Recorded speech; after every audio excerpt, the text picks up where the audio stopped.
കേരളം കണ്ട എക്കാലത്തെയും ഏറ്റവും വലിയ ഒരു പാരിസ്ഥിതിക ദുരന്തമാണ് വയനാട്ടിൽ നടന്നത്. അവരുടെ ഓർമ്മകൾക്ക് മുമ്പിൽ ആദരാഞ്ജലികൾ അർപ്പിച്ചുകൊണ്ട് ഈ ഒരു സെഷൻ പ്രിയപ്പെട്ട ഷുമൈസുമായി തുടങ്ങുകയാണ്. നമുക്കറിയാം, ഉരുൾപൊട്ടൽ എന്നത് ഏതെങ്കിലും ഒരു ഘടകം മാത്രം പ്രവർത്തിച്ചതുകൊണ്ട് സംഭവിക്കുന്ന ഒന്നല്ല. അതിന് അനേകം പ്രേരക ഘടകങ്ങൾ അതുമായി ബന്ധപ്പെട്ട് പ്രവർത്തിക്കുകയും അതാണ് ഒടുവിൽ ഉരുൾപൊട്ടലായി മാറുന്നതും എന്നുള്ളത് ഏറ്റവും പ്രധാനപ്പെട്ടതാണ്. അപ്പോൾ യഥാർത്ഥത്തിൽ പലതരം കാരണങ്ങൾ ഇതുമായി ബന്ധപ്പെട്ട് പഠിക്കുകയും പൊതുസമൂഹം ചർച്ച ചെയ്യുകയും ചെയ്യുന്ന ഒരു സാഹചര്യത്തിൽ ഏറ്റവും പ്രധാനമായി തോന്നുന്ന മറ്റൊരു ഘടകം കൂടിയാണ് വയനാട്ടിൻ്റെ എൻവയോൺമെൻ്റൽ ഹിസ്റ്ററിയുമായി ബന്ധപ്പെട്ട്, പാരിസ്ഥിതിക ചരിത്രവുമായി ബന്ധപ്പെട്ട് ഏതൊക്കെ തരത്തിലുള്ള പ്രശ്നങ്ങളാണ് ഉണ്ടായത്, അതെങ്ങനെയാണ് വയനാടിൻ്റെ ഭൂഘടനയെ, വയനാടിൻ്റെ വെജിറ്റേഷനെ, വയനാടിൻ്റെ സൂക്ഷ്മ കാലാവസ്ഥയെയൊക്കെ എങ്ങനെയാണ് ബാധിച്ചത് എന്നുള്ളത്, അതുമായി ബന്ധപ്പെട്ടുള്ള പഠനം ഏറ്റവും പ്രധാനപ്പെട്ടതാണ്. അപ്പോൾ അതിലേറ്റവും പ്രധാനപ്പെട്ട ഒരു സംഗതി, എങ്ങനെയാണ് വയനാടൻ പരിസ്ഥിതിക്ക് മേൽ കൊളോണിയൽ അധിനിവേശം ഇടപെട്ടത് എന്നും ആ ഇടപെടൽ എങ്ങനെയാണ് വയനാടിൻ്റെ പരിസ്ഥിതിയെ അടിമുടി തകർത്തത്, അതല്ലെങ്കിൽ വയനാടൻ പരിസ്ഥിതിയെ ഉഴുതുമറിച്ചത് എങ്ങനെയാണ് എന്നുള്ള ചില ആലോചനകളും അന്വേഷണങ്ങളുമാണ് പ്രിയപ്പെട്ട ഷുമൈസുമായി ബന്ധപ്പെട്ട് നടത്തുന്നത്. അപ്പോൾ പ്രിയപ്പെട്ട ഷുമൈസ്, യഥാർത്ഥത്തിൽ കൊളോണിയൽ സമരവുമായി ബന്ധപ്പെട്ട് ഏറ്റവും കൂടുതൽ വയനാട്ടിൽ ബ്രിട്ടീഷുകാർക്ക് അല്ലെങ്കിൽ സാമ്രാജ്യത്വ ശക്തികൾക്ക് ഏറ്റവും കൂടുതൽ ഭീഷണി നേരിട്ടത് പഴശ്ശിരാജയിൽ നിന്നായിരുന്നു. പക്ഷെ ആ കാലത്ത് പഴശ്ശിരാജ എങ്ങനെയാണ് വയനാടൻ കാടുകളെ, വയനാടൻ പരിസ്ഥിതിയെ എങ്ങനെയാണ് നോക്കിക്കണ്ടത്, അതല്ലെങ്കിൽ ആ കാടുകളുടെ സാധ്യതകളെ പഴശ്ശിരാജ എങ്ങനെയാണ് ബ്രിട്ടീഷ് അധിനിവേശത്തിന് നേർക്ക് ഉപയോഗപ്പെടുത്തിയതും പ്രയോജനപ്പെടുത്തിയതും എന്നുള്ള ഒരു തലത്തിൽ നിന്നുകൊണ്ട് നമുക്ക് ചർച്ച തുടങ്ങാമെന്ന് വിചാരിക്കുന്നു. പ്ലീസ്. വയനാടിനെ സംബന്ധിച്ച് പറയുകയാണെങ്കിൽ വയനാട് കേരളത്തെക്കാൾ കൂടുതലായിട്ട് കർണാടകയുമായിട്ട് റിലേറ്റഡ് കൂടിയായിരുന്നു. അതുകൊണ്ട് തന്നെ വയനാടിൻ്റെ ചരിത്രം വരുമ്പം കേരള ചരിത്രവും അതുപോലെ തന്നെ കർണാടക ചരിത്രം രണ്ടുമായിട്ട് റിലേറ്റഡ് ആണ്. വയനാട് 19-ാം നൂറ്റാണ്ടിലെ ചരിത്രം എടുക്കുമ്പോൾ കോട്ടയം രാജവംശത്തിന് കീഴിലായിരുന്നു. പഴശ്ശിരാജാവിൻ്റെ കോട്ടയം രാജവംശത്തിന് കീഴിലായിരുന്നു. ഈ പ്രദേശം പിന്നീട് ടിപ്പുവിന് 1787 എഴുതി കൊടുക്കുകയാണ് നികുതി കുറയ്ക്കാൻ വേണ്ടി കോട്ടയം രാജാവ്. 1792 ശ്രീരംഗപട്ടണ സന്ധിയിൽ മലബാറിൻ്റെ ഭാഗമാണോ വയനാട് എന്നുള്ളൊരു വലിയ ചോദ്യം ഉയർന്നു വരുന്നുണ്ട്. വയനാട് മലബാറിൻ്റെ ഭാഗമാണോ, അതല്ല കോട്ടയത്തിൻ്റെ ഭാഗമാണോ, അതല്ല മൈസൂരിൻ്റെ ഭാഗമാണോ, വലിയൊരു ചോദ്യം വരികയും ഈ ഘട്ടത്തിൽ തന്നെ കോട്ടയത്തിൻ്റെ നികുതി കളക്ട് ചെയ്യാനുള്ള അവകാശം ആർക്ക് കൊടുക്കുകയാണ്?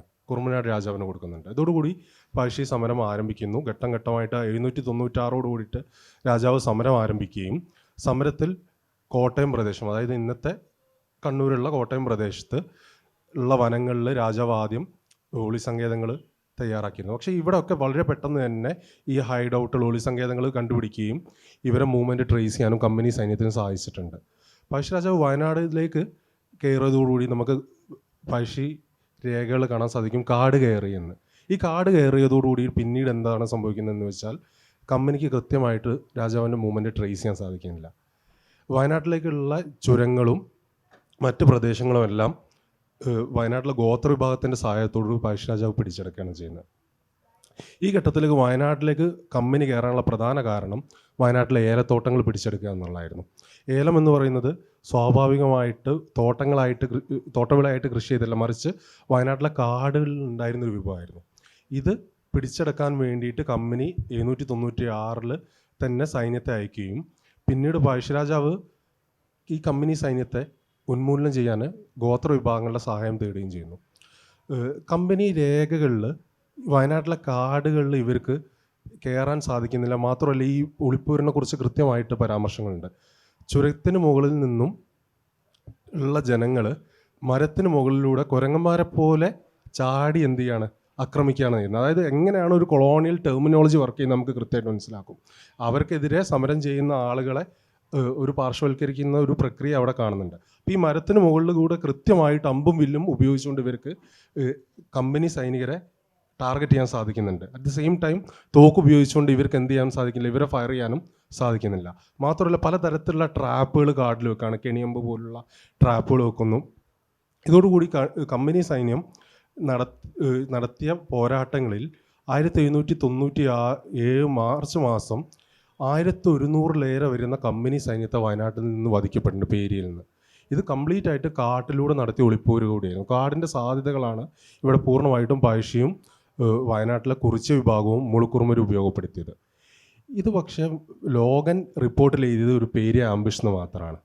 അവിടെയാണ് നമ്മൾ നോക്കേണ്ടത്. ഒരു 4 മാസത്തോളം നിരന്തരം നടന്ന പോരാട്ടത്തെ ലോഗൻ കേവലം ഒരു പേരിയ ആംബിഷ് ആയി രേഖപ്പെടുത്തുകയും, എന്നാൽ ചരിത്രത്തിൽ ബോംബെ ആർക്കൈവ്സിലും മറ്റും ബ്രിട്ടീഷ് ആർക്കൈവ്സിലുള്ള രേഖകൾ പരിശോധിക്കുമ്പോൾ ഇത് കാട്ടിലൂടെ നടത്തിയ നിരന്തരം പോരാട്ടങ്ങൾ. ഇവർ കാട്ടിൽ ഒരു ദിവസം പോയി പിറ്റേത്തെ ദിവസം ആകുമ്പോഴേക്കും ഇവർക്ക് പനി പിടിക്കുകയാണ്. അതായത് മലമ്പനി, വയനാട്ടിലെ മലമ്പനിയും മറ്റു പ്രശ്നങ്ങളൊക്കെ നേരിടാൻ കമ്പനി സൈനികർക്ക് സാധിക്കില്ല. ഗോത്ര വിഭാഗങ്ങളുടെ ഹൈഡ് ഔട്ട്സ് കണ്ടുപിടിച്ച് വീട് നശിപ്പിച്ചു കഴിഞ്ഞാലും പിന്നീട് വേറെ സ്ഥലത്ത് ഇവർക്ക് വീടുണ്ടാക്കാം. കാടിൻ്റെ സാധ്യതകൾ കൃത്യമായിട്ട് പഴശ്ശിൻ്റെ കൂടെയുള്ളവർ ഉപയോഗിച്ചിട്ടുണ്ട്. കാരണം കാട്ടിൽ തന്നെ ഇവർക്ക് ആവശ്യമായിട്ടുള്ള വിഭവങ്ങൾ ഉണ്ടായിരുന്നു. ജലമാണെങ്കിലും ഭക്ഷണമാണെങ്കിലും ഒക്കെ, ആയുധമാണെങ്കിലും ഉണ്ട്. മാത്രമല്ല കാലവർഷം വയനാട്ടിൽ ഇന്നത്തെ കാലാവസ്ഥയിൽ എൻറ്റയർലി ഡിഫറെൻ്റ് ആയിരുന്നു. അന്ന് 6 മാസത്തോളം മഴ ലഭിക്കുന്ന സമയത്ത് അന്ന് ഈ വെടിമരുന്ന് ഉപയോഗിക്കാൻ വളരെ ദുഷ്കരമായിരുന്നു. അപ്പോൾ കമ്പനി സൈന്യത്തിന് വെടിമരുന്ന് ഉപയോഗിക്കാൻ ബുദ്ധിമുട്ടാണ്, കുതിരകളെ കൊണ്ട് ഈ കുന്നുകൾ കയറിയ ബുദ്ധിമുട്ടാണ്. അപ്പോൾ ഇത്രയും സാധ്യതകൾ കൃത്യമായിട്ട് ഉപയോഗിക്കുന്നുണ്ട്. ഒരു ഇൻസ്റ്റൻസ് കൂടി പറഞ്ഞിട്ട് ഞാൻ നിർത്താം. അതായത് 1802 പനമരം കോട്ട ആക്രമിക്കും. നമുക്ക് പഴശ്ശി സിനിമയിലൊക്കെ പ്രധാന എപ്പിസോഡുകളൊന്നാണ്.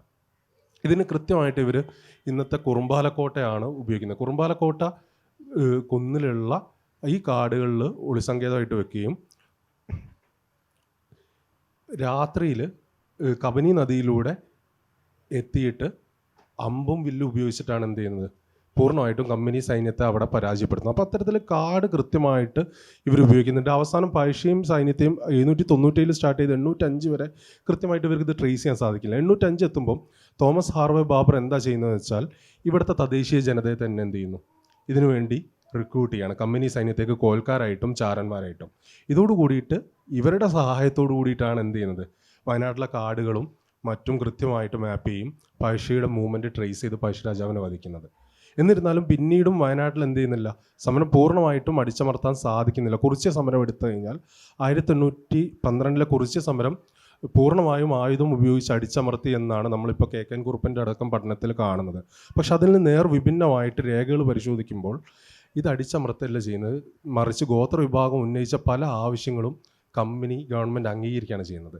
ഇതിനുള്ള പ്രധാന കാരണം ഇവർക്ക് കാടിൽ ഉള്ളിൽ പോയിട്ട് ഇവരെ കൃത്യമായിട്ട് എന്ത് ചെയ്യുന്നില്ല, പരാജയപ്പെടുത്താൻ സാധിച്ചിരുന്നില്ല എന്നുള്ളതാണ്. അവസാനത്തെ ഒരു ഡോക്യുമെൻറ്റിൽ പറയുന്നുണ്ട്, നമ്മൾ ഈ കാട്ടിൽ പോയി ഇവരെ തെരഞ്ഞു പിടിച്ച് കൊല്ലാനെടുക്കുന്ന ചെലവ് ഇവരുടെ അടുത്തുനിന്ന് പിരിച്ചെടുക്കുന്ന നികുതിയേക്കാൾ ഇരട്ടിയാണ്. അതുകൊണ്ട് ഇവരുടെ പല ഡിമാൻഡുകളും, പ്രത്യേകിച്ച് പുകയില കൃഷി ചെയ്യാനും മറ്റ് ഡിമാൻഡുകളും നമുക്ക് അംഗീകരിക്കാമെന്നാണ് പറയുന്നത്. അതുകൊണ്ട് തന്നെ കാടിൻ്റെ സാധ്യതകളെ കൃത്യമായിട്ട് പഴശ്ശിയേക്കാൾ ഉപരി വയനാട്ടിലെ ഗോത്ര വിഭാഗങ്ങളായ കുറിച്യരും കുറുമരും ഉപയോഗിച്ചതാണ് പഴശ്ശി സമരത്തിനുള്ള വിജയത്തിനുള്ള പ്രധാന കാരണങ്ങളൊന്ന്. അപ്പം വളരെ പഴശ്ശിരാജയുമായി ബന്ധപ്പെട്ട് അദ്ദേഹത്തിൻ്റെ ഓരോ നീക്കങ്ങളും യഥാർത്ഥത്തിൽ കാടുമായി ബന്ധപ്പെട്ട് അല്ലെങ്കിൽ ഗോത്ര വിഭാഗങ്ങളുടെ ഒരു പിന്തുണയോടുകൂടി ഉള്ളതാണെന്നുള്ളത് നമുക്ക് മനസ്സിലാക്കാൻ സാധിക്കും. പ്രിയപ്പെട്ട ഷുമൈസ് പറഞ്ഞു വെച്ചതാണ്. അപ്പോൾ യഥാർത്ഥത്തിൽ സ്വാഭാവിക വനങ്ങൾ നൽകുന്ന ഒരു സുരക്ഷിതത്വവും അതുപോലെ തന്നെ അതിൻ്റെ ഒരു രഹസ്യ സ്വഭാവവും ഏറ്റവും പ്രധാനമായിരുന്നു പഴശ്ശിരാജയുടെ എല്ലാ യുദ്ധങ്ങൾക്കും. അതിൽ ഏറ്റവും പ്രധാനപ്പെട്ടതാണ് ഈ ഒളിപ്പോര് എന്ന് പറയുന്നത് തന്നെ കാടിൻ്റെ ഒരു വന്യമായ ഒരു സ്വഭാവം, അതുപോലെ തന്നെ അതിൻ്റെ എല്ലാ സ്വാതന്ത്ര്യങ്ങളും ഗോത്രവിഭാഗങ്ങൾ ഉപയോഗപ്പെടുത്തിക്കൊണ്ടായിരുന്നു ഈ ഒളിപ്പോര് ഏറ്റവും കൂടുതൽ നടത്തിയത്. അത് യഥാർത്ഥത്തിൽ വയനാടിൻ്റെ സ്വാഭാവിക പരിസ്ഥിതി അല്ലെങ്കിൽ വയനാടിൻ്റെ ഒരു നാച്ചുറൽ വെജിറ്റേഷൻ അതിൽ ഏറ്റവും പ്രധാനപ്പെട്ട ഒരു പങ്ക് വഹിച്ചു എന്നുള്ളതാണ്. ഇപ്പോഴും നമ്മൾ വയനാട്ടിലേക്ക് ചുരം കയറുമ്പോൾ നമുക്ക് കാണാൻ കഴിയുന്നതിനേക്കാൾ നിബിഡമായിട്ടുള്ള എവർഗ്രീൻ ആയിട്ടുള്ള പച്ചപ്പോട് കൂടിയിട്ടുള്ള ഒരു വയനാട് ഒരുപാട് കാലം നൂറ്റാണ്ടുകൾക്ക് മുമ്പുണ്ടായിരുന്നു. ആ നൂറ്റാണ്ടുകൾക്ക് മുമ്പുണ്ടായിരുന്ന ഒരു കാടിനെ അത്രമേൽ ചേർത്ത് നിർത്തിയായിരുന്നു ഗോത്രവിഭാഗങ്ങളും പഴശ്ശിരാജയും കണ്ടിരുന്നത് എന്നുള്ളതാണ് ഏറ്റവും പ്രധാനപ്പെട്ട ഒരു സംഗതി. അപ്പം ഇതുമായി ബന്ധപ്പെട്ട് ഈ സംഗതി തന്നെയാണ് യഥാർത്ഥത്തിൽ ബ്രിട്ടീഷുകാർക്ക് അല്ലെങ്കിൽ അധിനിവേശ സൈനികർക്ക് ഏറ്റവും ബുദ്ധിമുട്ടായി തോന്നിയതും ഈ ഒരു പ്രശ്നം തന്നെയാണ്. ഈ കാട് ഇങ്ങനെ ഗോത്രവിഭാഗങ്ങളുമായി ചേർന്ന് നിൽക്കുമ്പോൾ അല്ലെങ്കിൽ അതിൻ്റെ രഹസ്യ സ്വഭാവത്തെ അത്രമേൽ അറിയാതെയാണ് പലപ്പോഴും ബ്രിട്ടീഷ് അധിനിവേശം വയനാടൻ ചുരങ്ങളിലേക്ക് കയറിയതും അധിനിവേശം നടത്തുന്നതും. അപ്പോൾ അവർക്ക് അവരുടെ മുമ്പിലുള്ള ഏറ്റവും പ്രധാനപ്പെട്ട ഒരു പ്രതിസന്ധി എന്ന് പറയുന്നത് കാടിനെ പരിഷ്കരിച്ചെടുക്കുക എന്നുള്ളതായിരുന്നു ഏറ്റവും പ്രധാനപ്പെട്ട ഒരു സംഗതി എന്ന് പറയുന്നത്. കാരണം അക്കാലത്ത് ഏറ്റവും പ്രധാനപ്പെട്ട ഒരു സംഗതി കൂടിയായിരുന്നു മലമ്പനി എന്ന് പറയുന്നത്. കാട്ടിൽ വളരെ വ്യാപകമായിട്ട് ചില സീസണുകളിൽ ഉണ്ടാകുന്ന മലമ്പനി യഥാർത്ഥത്തിൽ ബ്രിട്ടീഷുകാരെ കണക്കിൽപ്പെടാത്ത ബ്രിട്ടീഷുകാർ മരണപ്പെട്ടു എന്നുള്ളതാണ് പല പുസ്തകങ്ങളിലും കാണുന്നത്. പലപ്പോഴും ഈ കണക്കുകൾ എന്ന് പറയുന്നത് ബ്രിട്ടീഷുകാരുടെ താല്പര്യങ്ങൾക്കനുസരിച്ച് മാത്രമായിരുന്നു അന്ന് പുറത്തേക്ക് വിടുന്നതും എന്നുള്ളതും ഏറ്റവും പ്രധാനപ്പെട്ടതാണ്. അപ്പോൾ കൂടുതൽ ആളുകൾ മരണപ്പെട്ടിട്ടുണ്ടെങ്കിലും ആ കണക്കുകൾ വ്യക്തമായിട്ട് പുറം ലോകത്തേക്ക് എത്തിക്കാൻ ബ്രിട്ടീഷുകാർ എപ്പോഴും മടി കാണിച്ചിരുന്നു എന്നുള്ളതാണ്. അപ്പോൾ ഇത്തരത്തിൽ കാടിൻ്റെ വന്യതയെ തകർത്തുകൊണ്ട്, കാടിൻ്റെ സ്വാഭാവികതയെ തകർത്തുകൊണ്ട് അല്ലെങ്കിൽ അതിനെ പരിഷ്കരിച്ചു കൊണ്ടുള്ള ഒരു മുന്നേറ്റം അല്ലെങ്കിൽ നടപ്പാക്കണം എന്നുള്ള ഒരു അജണ്ടയായിരുന്നു ബ്രിട്ടീഷുകാർ പിന്നീട് നടത്തി. അതിലേറ്റവും പ്രധാനപ്പെട്ട സംഗതി ബ്രിട്ടീഷുകാർ കാട്ടിലേക്ക് കയറുമ്പോൾ, ബ്രിട്ടീഷുകാർ കാട്ടിൽ യുദ്ധം ചെയ്യുമ്പോൾ അവരേറ്റവും കൂടുതൽ ബാധിച്ചിരുന്നത് മലമ്പനിയായിരുന്നു. അതേസമയം ഗോത്രവിഭാഗക്കാർക്ക് ഇത് അത്ര പ്രശ്നമായിരുന്നില്ല. കാരണം അവർക്ക് ആ ഒരു സാഹചര്യത്തെ പ്രതിരോധിക്കാനുള്ള ആരോഗ്യപരമായിട്ടുള്ള ശേഷി അവർക്കുണ്ടായിരുന്നു എന്നുള്ളത് പഠനങ്ങളിലൂടെ കണ്ടെത്തും. അതുപോലെ തന്നെ അവരുടെ മരണത്തിലുണ്ടാകുന്ന എണ്ണത്തിൻ്റെ കുറവും അത് കാണിക്കുന്നുണ്ട് എന്നുള്ളതാണ്. അപ്പോൾ ഇത് യഥാർത്ഥത്തിൽ കാടിനെ എങ്ങനെയാണ് ബ്രിട്ടീഷുകാർ ഇതുമായി ബന്ധപ്പെട്ട് മാറ്റിയെടുത്തത് എന്നുള്ളതും, അതുപോലെ തന്നെ ആദ്യമായിട്ട് DDT എന്ന് പറയുന്ന കീടനാശിനി ഏറ്റവും സ്വാഭാവിക വനത്തിന് മുകളിലേക്ക് ആദ്യമായിട്ട് തളിച്ചത് വയനാട്ടിൽ DDT ആയിരുന്നു എന്നുള്ളതും പഠനങ്ങൾ പറയുന്നുണ്ട്. ഈ കാര്യങ്ങളൊക്കെ എങ്ങനെയാണ് നമ്മളെ വയനാടൻ പച്ചപ്പിനെ, വയനാടൻ കാടിനെ എങ്ങനെയാണ് ബ്രിട്ടീഷുകാർ അതിനെ മാറ്റിയെടുത്തത് എന്നുള്ളതും അതെങ്ങനെയാണ് അവർക്ക് അനുകൂലമായി തീർന്നതും എന്നുള്ളതുമാണ് അടുത്ത ഒരു സംഗതിയായിട്ട്. എൻ്റെ ഗവേഷണ മേഖല തന്നെ ശരിക്കും രാഷ്ട്രീയ തടവുകാരെ കുറിച്ചായിരുന്നു. അപ്പോൾ ഇതിൽ നമ്മൾ നേരത്തെ പറഞ്ഞ 1792 ശ്രീരംഗപട്ടണ സന്ധിക്ക് ശേഷം സമരം ചെയ്ത് ഒന്ന് പഴശ്ശിരാജയും വയനാട്ടിലെ ഗോത്രവിഭാഗങ്ങൾ, രണ്ടാമത്തത് ഏറനാട്ടിലെ മാപ്പിളമാരുമായിരുന്നു. ഏറനാട്ടിലെ മാപ്പിളമാരെക്കെതിരെ ഉപയോഗിച്ച ടൂൾ വളരെ ഡിഫറെൻ്റ് ആയിരുന്നു. അതായത് മതഭ്രാന്തൻ എന്നുള്ള വേറൊരു ടൂൾ ഉപയോഗിക്കുകയും ഇവിടെ വയനാട്ടിലെത്തുമ്പം വയനാട്ടിലെ പ്രകൃതിയാണ് കൂടുതൽ വില്ലനായിട്ട് ഇവർ ചിത്രീകരിക്കുന്നത്. നേരത്തെ സാറ് പറഞ്ഞ കണക്ക് നോക്കുകയാണെങ്കിൽ 1797 പേരിയ യുദ്ധത്തിൽ ബ്രിട്ടീഷ് കണക്കുകൾ പ്രകാരം 1100 ആളുകളെ മരണപ്പെട്ടുള്ളൂ. പക്ഷേ ടിപ്പു സുൽത്താൻ ഈ യുദ്ധത്തിൽ സഹായിച്ചായിട്ട് നമുക്ക് രേഖകളിൽ കാണാൻ സാധിക്കും. ടിപ്പുവിൻ്റെ കണക്കുകളിൽ 3000-ലേറെ ആളുകൾ മരണപ്പെട്ടു എന്നാണുള്ളത്. അപ്പോൾ ഇതിനെക്കുറിച്ച് കൂടുതൽ പഠനങ്ങൾ വേണം. TH ബാബർ വയനാട്ടിൽ പഴശ്ശി സമരം അടിച്ചമർത്താൻ ചാർജ് ഏറ്റെടുക്കാനുള്ള കാരണം തൊട്ട് മുമ്പത്തെ ഉദ്യോഗസ്ഥന് മലമ്പനി വെടിവെട്ടതാണ്. അത് കഴിഞ്ഞ് ബാബർ പഴശ്ശിയെ വധിച്ചതിന് ശേഷം ബാബർ ഒരു റിപ്പോർട്ട് സമർപ്പിക്കുന്നുണ്ട്. ആ കത്തിൽ നിരവധി കത്തുകളുണ്ട്. ആ കറസ്പോണ്ടൻസിൽ ഒരു കത്തിൽ പറയുന്നത്, എനിക്ക് 2 പ്രാവശ്യം മലമ്പനി പിടിപെട്ടു, മരണത്തിൻ്റെ വക്കിൽ നിന്ന് രക്ഷപ്പെട്ടത് വൈദ്യസഹായം കൊണ്ട് മാത്രമാണ്, മറ്റ് സൈനികരുടെ സ്ഥിതി ഇതല്ല. അതുകൊണ്ട് തന്നെ കൃത്യമായിട്ട് ഒരു മലമ്പനി വലിയൊരു പ്രശ്നമായിട്ട് കമ്പനി ഉദ്യോഗസ്ഥരുടെ മുമ്പിലേക്ക് വരികയാണ്. ഈ മലമ്പനിയെ കോസ് ചെയ്യുന്നത് എന്തുകൊണ്ടാണ്, എന്ത് തരത്തിലാണ് മലമ്പനി ഉണ്ടാവുന്നത് 19-ാം നൂറ്റാണ്ടിൽ ഇവർ കണ്ടുപിടിച്ചിട്ടുണ്ടായിരുന്നില്ല. അതുകൊണ്ട് തന്നെ മലമ്പനിയുടെ കോസിങ് ഏജൻറ്റ് കണ്ടുപിടിക്കാത്തത് കൊണ്ട് തന്നെ ഇതിലൊരു പ്രകൃതിയാണ്, വയനാടിൻ്റെ പ്രകൃതിയെ പരിഷ്കരിച്ചെടുക്കുക എന്നുള്ള വലിയൊരു ടാസ്ക് ഉണ്ടായിരുന്നു കൊളോണിയൽ ഉദ്യോഗസ്ഥർക്ക്. ഫസ്റ്റ് ചെയ്ത പ്രവൃത്തി ഈ കാടുകൾ, ഇവരുടെ ഹൈഡ് ഔട്ട്സ് എവിടേക്കാണോ ആ കുന്നുകളൊക്കെ ഐഡൻറ്റിഫൈ ചെയ്തിട്ട് തിരഞ്ഞെടുത്തിട്ട് അവിടെയുള്ള കാടുകൾ നശിപ്പിക്കുക എന്നതായിരുന്നു. നമ്മൾ ഇന്ന് ഏറ്റവും പ്രധാനപ്പെട്ട ടൂറിസ്റ്റ് സ്പോട്ടുകൾ ഒന്നായ കുറുമ്പാലക്കോട്ടയാണ് ആദ്യം ഇവർ തിരഞ്ഞെടുത്തത്. കാരണം കുറുമ്പാലക്കോട്ടയും അതിനു ചുറ്റുമുള്ള കാടുകളും ആണ് പഴശ്ശിയും വയനാട്ടിലെ കുറിച്യരും മുളുക്കുറുമരും പ്രധാന ഒളിസങ്കേതമായിട്ട് ഉപയോഗിച്ചത്. ഇത് കംപ്ലീറ്റ് എന്ത് ചെയ്തു, വെട്ടി നശിപ്പിക്കുകയാണ് ചെയ്തിട്ടുള്ളത്. 1830കളിലെ വാർഡ് ആൻഡ് കോർണർ റിപ്പോർട്ടിൽ തന്നെ കൃത്യമായിട്ട് പറയുന്നുണ്ട് ഈ കുറുമ്പാലക്കോട്ടയും പ്രദേശം എന്ത് ചെയ്തു, വെട്ടി നശിപ്പിക്കപ്പെട്ടു എന്ന്. ഇന്ന് നമുക്ക് അവിടെ പോയാൽ കൃത്യമായിട്ട് കാണാൻ സാധിക്കും. അപ്പോൾ ഒരു ട്രാൻസ്ഫോർമേഷൻ, പ്രകൃതിയെ അച്ചടക്കത്തിന് വിധേയമാക്കുകയാണ്, ജനങ്ങളെ മാത്രമല്ല. അപ്പോൾ ഇതിൻ്റെ ഈ ഒരു പ്രക്രിയ ആരംഭിക്കുകയാണ്. രണ്ടാമതായിട്ട് തുടങ്ങുന്നത് വയനാട്ടിലേക്ക് തോട്ടവിളകളുടെ വരവാണ്. അത് പ്രകൃതിയെ കൂടുതലായിട്ട് അച്ചടക്കത്തിന് വിധേയമാക്കണം. ഈ തോട്ടവിളകൾ വന്നു കഴിഞ്ഞാൽ ഒരു തരത്തിലും വേസ്റ്റ് എന്ന് പറയുന്ന, കൊളോണിയൽ രേഖകളിൽ വേസ്റ്റ് എന്ന് പറയുന്ന ഭൂമിയെ എന്ത് ചെയ്യാണ്, ഒരു ഉപയോഗപ്രദമായിട്ട് ഭൂമിയായിട്ട് ട്രാൻസ്ഫോം ചെയ്യണം. അപ്പോൾ അത് അവിടെ സാമ്പത്തികമായിട്ട് മെച്ചമുണ്ട്, മാത്രമല്ല രാഷ്ട്രീയപരമായിട്ടോ അല്ലെങ്കിൽ പ്രകൃതി ഡിസിപ്ലിൻ്റെ ഭാഗമാക്കുകയും ചെയ്യാൻ പറ്റും. അപ്പോൾ ആദ്യമായിട്ട് വരുന്നത് കാപ്പിത്തോട്ടങ്ങളാണ് വയനാട്ടിൽ.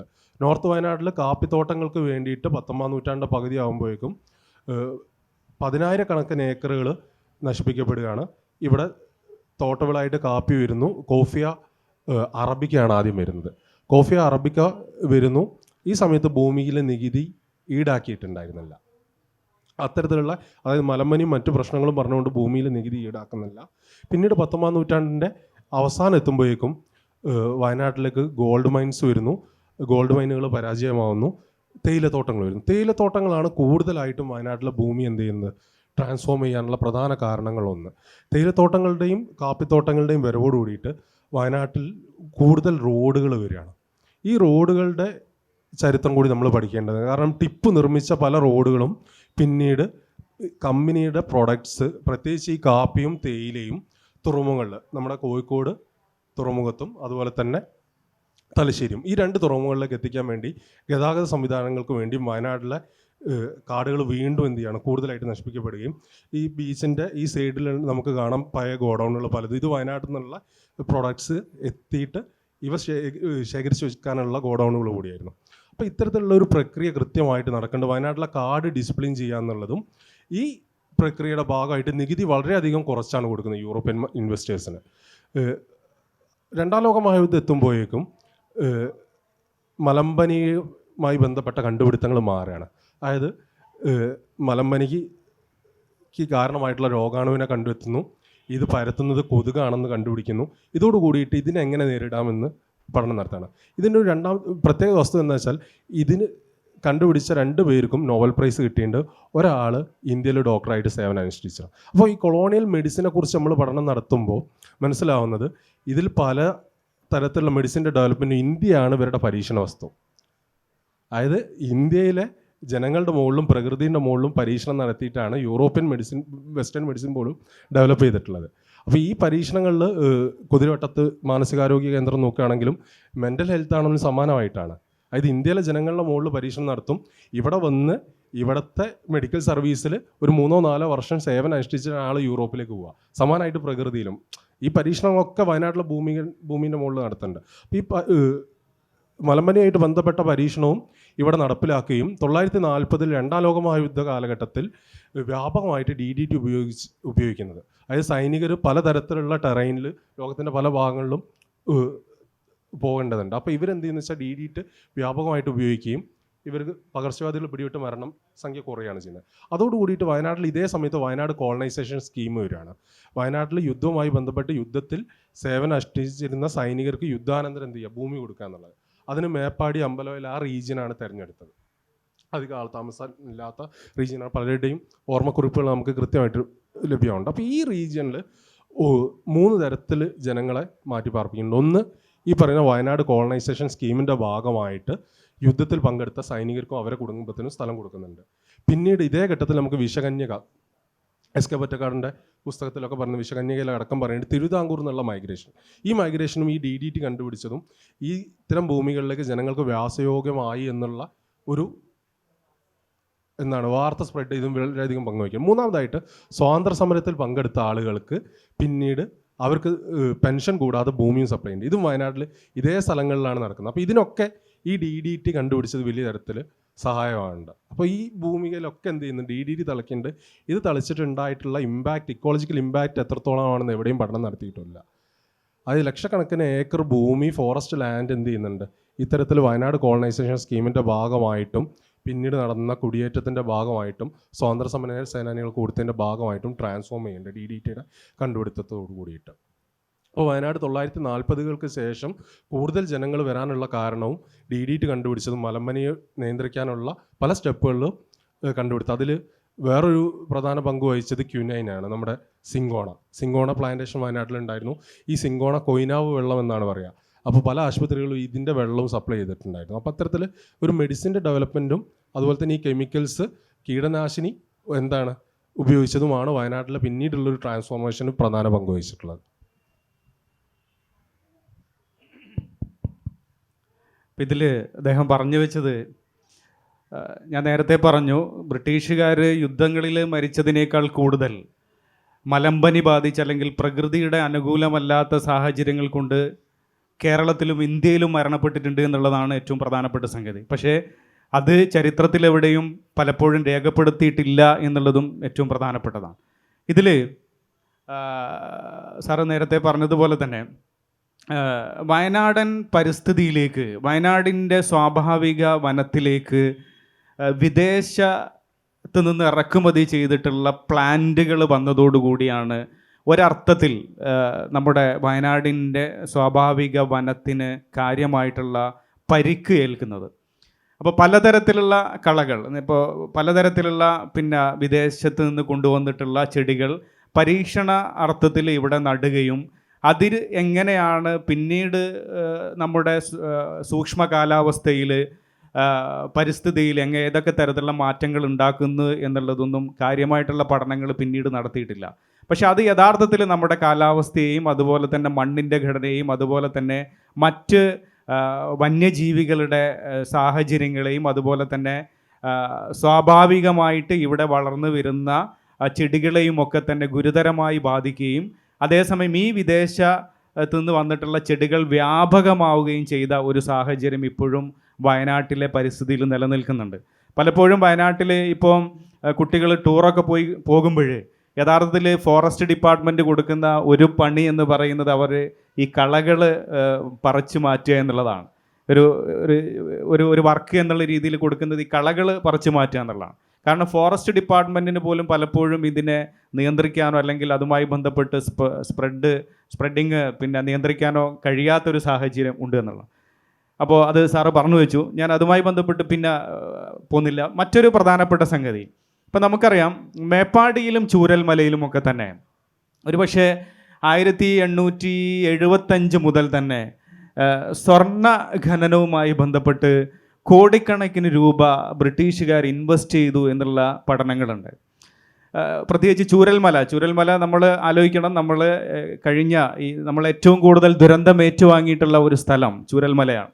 ആ ചൂരൽമലയിൽ 1875 തന്നെ ബ്രിട്ടീഷുകാർ സ്വർണ്ണ ഖനനവുമായി ബന്ധപ്പെട്ട് മണ്ണ് അല്ലെങ്കിൽ മേപ്പാടിയിലും പരിസരത്തൊക്കെ തന്നെ മണ്ണ് ഉഴുതുമറിക്കുകയും അതുപോലെ തന്നെ ഖനന പ്രവർത്തനങ്ങൾക്ക് കോടിക്കണക്കിന് രൂപ നിക്ഷേപിക്കുകയും ചെയ്തതായിട്ടുള്ള പഠനങ്ങളുണ്ട്. അതുമായി ബന്ധപ്പെട്ട് ഉള്ള സംഗതി, സ്വർണം ഈ പറയുന്ന നിലമ്പൂർ അല്ലെങ്കിൽ വയനാട് റീജിയന് പണ്ട് കാലഘട്ടം മുതൽ തന്നെ അരിച്ചെടുത്തിട്ടുണ്ടായിരുന്നു. ഇപ്പോൾ സാമുദ്രിയുടെ പല വരുമാന മാർഗങ്ങളിലൊന്ന് പൊന്നരിപ്പ എന്നാണ് പറയുന്നത്. അതായത് ഗോൾഡിന് ആയിട്ട് ബന്ധപ്പെട്ട് ഇതിൽ നിന്നുള്ള ടാക്സ് കളക്ട് ചെയ്യുന്നതിനെ കുറിച്ച് കൃത്യമായിട്ട് പറയുന്നുണ്ട്. മേപ്പാടി പ്രദേശത്തും ഇതുപോലെ തന്നെ പണ്ട് കാലഘട്ടം മുതൽ തന്നെ സ്വർണം അരിച്ചെടുത്തിരുന്നു എന്ന് നമുക്ക് വാമൊഴികളിൽ നിന്നും മറ്റ് റെക്കോർഡുകളിൽ നിന്നും കൃത്യമായിട്ട് കാണാൻ സാധിക്കും. വയനാട്ടിലെ മേപ്പാടി ഉൾപ്പെടുന്നുള്ള പ്രദേശം ആദ്യ കാലഘട്ടത്തിൽ ഭരണം നടത്തിയിരുന്നത് മുളുക്കുർമ ഗോത്ര വിഭാഗങ്ങളുടെ വേട രാജവംശമായിരുന്നു. ഈ വേട രാജവംശത്തിൽ നിന്നും പിന്നീട് കുറുമ്പനാട്, കോട്ടയം രാജാക്കന്മാർ ഇവിടെ പിടിച്ചെടുക്കുകയാണ്. ഈ പിടിച്ചെടുക്കാനുള്ള റീസണുകൾ ഒന്ന് പറയുന്നത് എന്നാണ് ഈ പ്രദേശത്തെ സ്വർണ്ണ നിക്ഷേപമായിരുന്നു. അപ്പോൾ ഈ സ്വർണ്ണ നിക്ഷേപം പിടിച്ചെടുക്കാൻ വേണ്ടിയിട്ടാണ് ഇവർ പിടിച്ചെടുക്കുന്ന പല കഥകളുമുണ്ട്.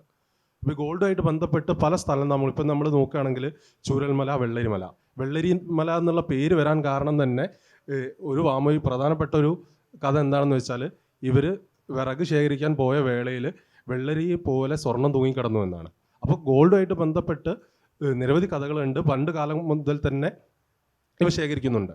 നമ്മൾ നേരത്തെ പറഞ്ഞു ഊട്ടിയിലേക്കുള്ള പ്രധാന റോഡുകളൊന്നാണ് മേപ്പാടി വഴിയുള്ളത്. ഇത് കൂടാതെ സുൽത്താൻ ബത്തേരി വഴിയുണ്ട്. ഈ റൂട്ടിലൂടെ യാത്ര ചെയ്തിരുന്ന കമ്പനി ഉദ്യോഗസ്ഥർ ഒരു കാര്യം പറയുന്നത്, ഇവിടെ സ്വർണം നിക്ഷേപവും സ്വർണ്ണം അരിച്ചെടുക്കുന്നതിനെക്കുറിച്ചും ഗോത്രവിഭാഗം അരിച്ചെടുക്കുന്നതിനെക്കുറിച്ച് നിരന്തരം അവരുടെ കത്തിടപാടുകൾ കാണാം.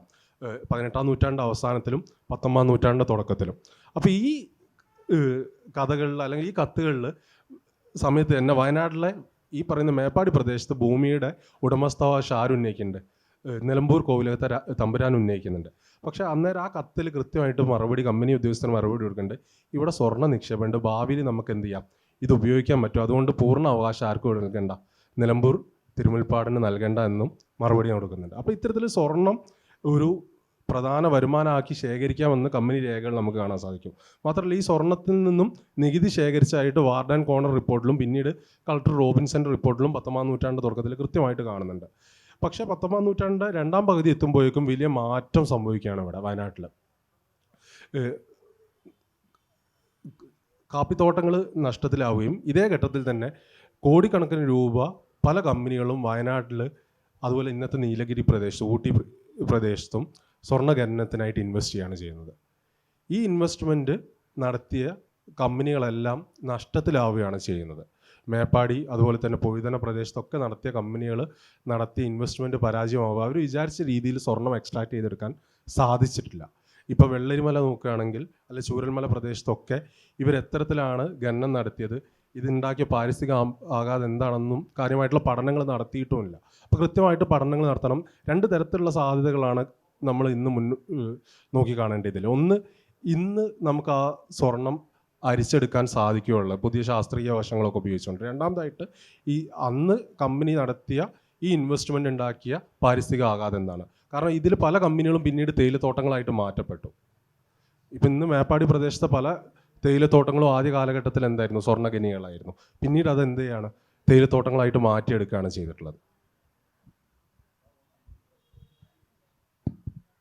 അപ്പോൾ ഇവിടെ അത് യഥാർത്ഥത്തിൽ ഒരു ഏറ്റവും പ്രധാനപ്പെട്ട ഒരു സംഗതി കൂടിയാണ്. കാരണം ഈ സ്വർണ്ണ ഖനനവുമായി ബന്ധപ്പെട്ട് ഒരു നൂറ്റാണ്ടിന് മുമ്പ് തന്നെ വയനാട്ടിൽ ബ്രിട്ടീഷുകാർ കണ്ണുവെക്കുകയും അതിൻ്റെ ഭൂഘടനയെ മാറ്റിമറിക്കുന്ന തരത്തിൽ, അല്ലെങ്കിൽ അതിൻ്റെ വെജിറ്റേഷൻ കവറിനെ അല്ലെങ്കിൽ അതിൻ്റെ ജൈവാവരണത്തെ മാറ്റിമറിക്കുന്ന തരത്തിൽ ബ്രിട്ടീഷുകാർ ഇടപെടുകയും അത് വയനാടിൻ്റെ ഭൗമഘടനയെ പ്രതികൂലമായി അന്ന് മുതലേ ബാധിക്കുകയും ചെയ്തിട്ടുണ്ട് എന്നുള്ളത് ഏറ്റവും പ്രധാനപ്പെട്ടതാണ്.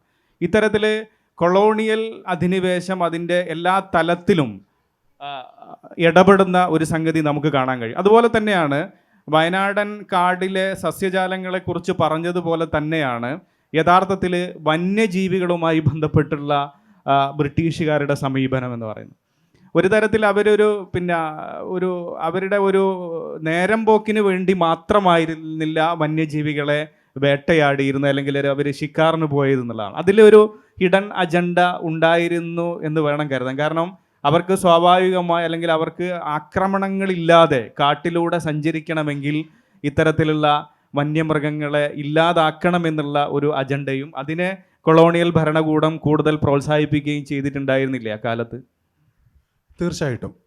വയനാടൻ കാടുകൾ മാത്രമല്ല, ഇന്ത്യയിലാകമാനം മഹേഷ് രംഗരാജൻ്റെ ഇന്ത്യാസ് വൈൽഡ് ലൈഫ് ഹിസ്റ്ററി എന്ന് പറയുന്ന പുസ്തകത്തിൽ കൃത്യമായിട്ട് പറയുന്നുണ്ട്. അതായത് കൊളോണിയൽ ഗവൺമെൻറ്റിൻ്റെ ഇന്ത്യയിലെ നയം എന്ന് പറയുന്നത് ഇന്ത്യയിലെ വന്യജീവികളെ, പ്രത്യേകിച്ച് പ്രശ്നക്കാരായ വന്യജീവികളെ ഉന്മൂലനം ചെയ്യുക എന്നതായിരുന്നു. ഇതിനോരോന്നിനും ഇനാം പ്രഖ്യാപിച്ചായിരുന്നു. കടുവക്ക് 5 രൂപ, കരടിക്ക് ഇത്ര, ഓരോ മൃഗങ്ങൾക്കും, ചെന്നായ്ക്ക്, കുറുക്കന് എല്ലാം അവർ കൃത്യമായിട്ട് എന്ത് ചെയ്തു? ഇനാം പ്രഖ്യാപിച്ചിരുന്നു. കാരണം ഈ മൃഗങ്ങളെ ഉന്മൂലനം ചെയ്യുക എന്നുള്ള ആഗ്രഹം ഉണ്ടായിരുന്നു.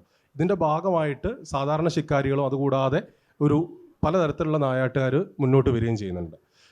മൃഗങ്ങൾ മാത്രമല്ല, പാമ്പുകൾക്കും എന്ത് ചെയ്യുന്നുണ്ട്? ഇനാം പ്രഖ്യാപിക്കുന്നുണ്ട്, വിഷപ്പാമ്പുകൾക്കും. അപ്പോൾ അതിനെക്കുറിച്ച് രസകരമായ പല കഥകളും രംഗരാജൻ പറയുന്നുണ്ട്. അതായത് ഡൽഹിയിലും മറ്റു പ്രദേശങ്ങളിലൊക്കെ പാമ്പുകളുടെ എണ്ണം കൂടുകയും ഇത് പക്ഷേ ഇവർക്ക് ഗവൺമെൻറ് നിരന്തരം എന്ത് ചെയ്യുന്നുണ്ട്, ഇനാം കൊടുക്കുന്നുണ്ട്. അപ്പോൾ പിന്നെ മനസ്സിലാകുന്നത് പ്രൈവറ്റായിട്ട് ആളുകൾ എന്ത് ചെയ്യുന്നുണ്ട്, പാമ്പുകളെ വളർത്തുകയാണ് ചെയ്യുന്നത്, കാരണം ഇനാം കിട്ടാൻ വേണ്ടിയിട്ട്. വയനാട്ടിലെ സംബന്ധിച്ച് നോക്കുമ്പോൾ കൊളോണിയൽ ഗവൺമെൻറ്റിനേക്കാൾ കൂടുതലായിട്ട് അവരുടെ കൊളോണിയൽ മാസ്കുലിനിറ്റി ഒരു പുരുഷത്വം തെളിയിക്കാൻ വേണ്ടിയിട്ട് അവരെന്ത് ചെയ്യുന്നത്, ഷിക്കാർ ഉപയോഗിക്കുന്നുണ്ടെങ്കിൽ കുറിച്യർ അതിലും അപ്പുറത്തേക്കായിട്ട് ഒരായുധവും തോക്കൊന്നും ഉപയോഗിക്കേണ്ട, വെറും അമ്പും വില്ലും ഉപയോഗിച്ച് ഇതിനെന്ത് ചെയ്യുന്നുണ്ട്, വധിക്കുന്നുണ്ട്. അപ്പം ഇത്തരത്തിൽ കുറിച്യർ മാത്രമല്ല, വയനാട്ടിലെ മൃഗങ്ങളെ പൂർണ്ണമായിട്ട് ഉന്മൂലനം ചെയ്യാൻ വേണ്ടിയിട്ട് ഗവൺമെൻറ് നടപ്പിലാക്കിയ നയം പിന്നീട് ഘട്ടം ഘട്ടമായിട്ട് എന്ത് ചെയ്യാണ്, കരടി അങ്ങനെ പല മൃഗങ്ങളെ വയനാട്ടിൽ നിന്ന് അപ്രത്യക്ഷമാകാൻ കാരണമാവുന്നുണ്ട്. ഓക്കെ, ഓഡിയൻസിന് ചോദ്യങ്ങളുണ്ടെങ്കിൽ ചോദിക്കാം.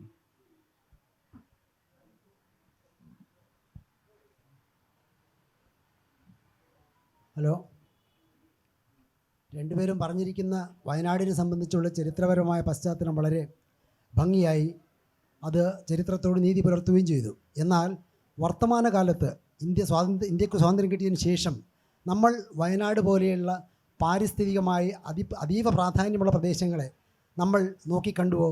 അതിനൊക്കെ ഇന്നും നമ്മൾ നശിപ്പിക്കുന്ന രീതിയിലല്ലേ നോക്കിക്കാണുന്നത്? എന്തുകൊണ്ടാണ് ഗാഡ്ഗിൽ കമ്മിറ്റി റിപ്പോർട്ട് പോലെയുള്ള റിപ്പോർട്ടുകൾ സർക്കാർ മുഖവിലക്കെടുക്കാത്തത്? ഇത്തരത്തിലുള്ള ദുരന്തങ്ങൾ ആവർത്തിക്കുമ്പോൾ ഏറ്റവും അധികം അതിന് പാത്രീഭൂതരാകുന്നത് പാവപ്പെട്ട ആദിവാസികളും അതുപോലുള്ള സമൂഹത്തിലെ ഏറ്റവും ദുർബലരായിട്ടുള്ള ജനങ്ങളാണ്. അതിനെക്കുറിച്ച് എന്താണ് താങ്കൾക്ക് പറയാനുള്ളത്?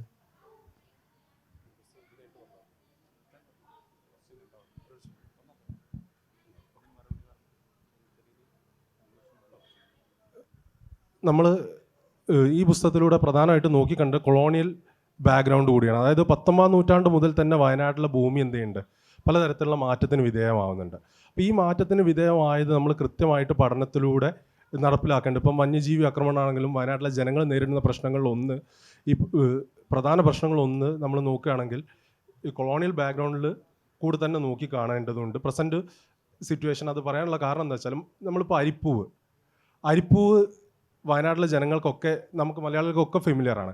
ഇതൊരു എന്താണ് അലങ്കാര ചെടിയായിട്ട് യൂറോപ്യന്മാർ കൊണ്ടുവരികയും ഇത് വയനാട്ടിലെ കാടുകൾ പടർന്നു പിടിക്കുകയും ജനങ്ങൾ താമസിക്കുന്ന സ്ഥലത്തും പലതരത്തിലുള്ള ചെടികൾ, നേരത്തെ പറഞ്ഞ ഏലം പോലുള്ള ചെടികളെ നശിപ്പിക്കുകയാണ്. മാത്രമല്ല വന്യജീവികൾ എന്ത് ചെയ്യുന്നു, വന്യജീവികൾക്ക് ഭക്ഷണമായിട്ടുള്ള ചെടികളെ സ്ഥലത്ത് ഇത് വരികയാണ്, സ്പ്രെഡ് ചെയ്യുകയാണ്.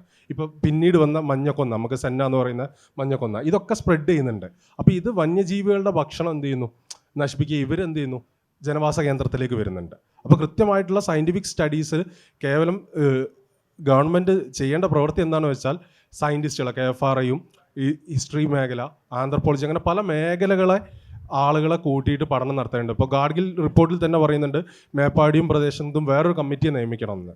കാരണം കൂടുതലായിട്ട് ഓരോ സ്ഥലത്തും ഉണ്ടാക്കിയ ഇമ്പാക്റ്റ് നമ്മൾ പഠന വിധേയമാക്കണം. ബത്തേരി അതിന് ചുറ്റുമുള്ള പരിസര പ്രദേശത്തെ കാടിൽ മഞ്ഞക്കൊന്ന പടർന്നു പിടിച്ചത് ഉണ്ടാക്കിയ ഇമ്പാക്റ്റ് വളരെ വലുതാണ്. അപ്പോൾ അത്തരത്തിൽ മഞ്ഞക്കൊന്ന 1980-കളിലാണ് വരുന്നത്, 19-ാം നൂറ്റാണ്ടിലാണ് അരിപ്പൂവും മറ്റും വരുന്നത്.